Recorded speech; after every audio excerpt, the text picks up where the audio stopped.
ते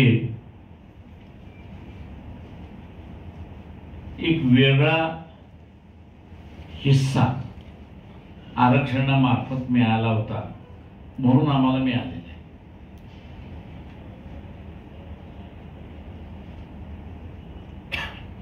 त्याच्यामुळे आम्ही बेनिफिशरी आहोत. आम्ही कधीच आम्हाला स्वतःला बेनिफिशरी मानलेलं नाही.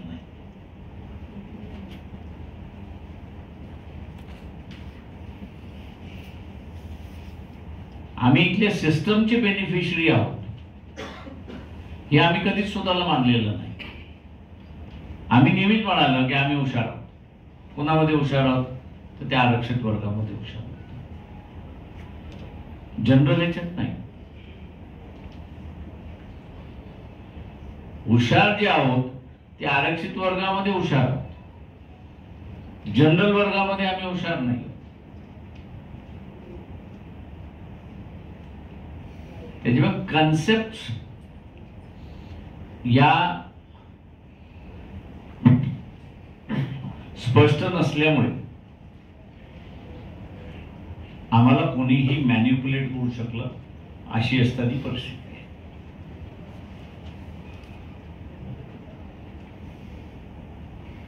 बरं, बेनिफिशरी जरी असलो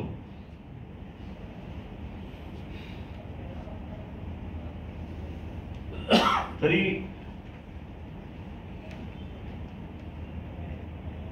तो हक्क आहे, अधिकार आहे. यातून आम्ही बेनिफिशरी आहोत असं आम्ही कधीच समजलं.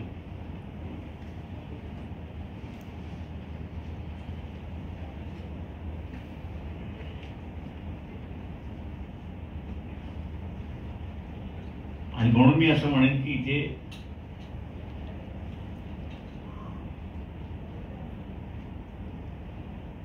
आपण शिकलो, सवरलो, चांगल्या पदावरती गेलो,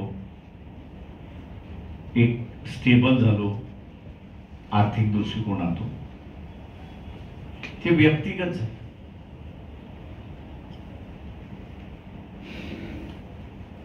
ती चळवळीचं स्वरूप आलंच नाही.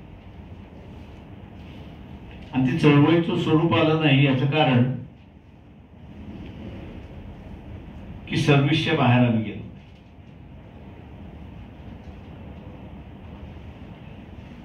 मी इथल्या डॉक्टर मंडळींच्या असताना हे म्हणणार आहे की डिग्री घेतली आणि त्यांनी छोटं मोठं का होईना पण आपलं हॉस्पिटल चालू.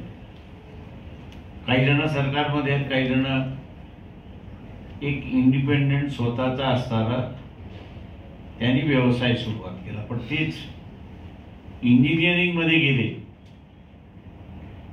त्यांचं काही मला दिसत नाही. आणि त्याचं कारण असं आहे की तिथे कॉम्पिटिशन आहे.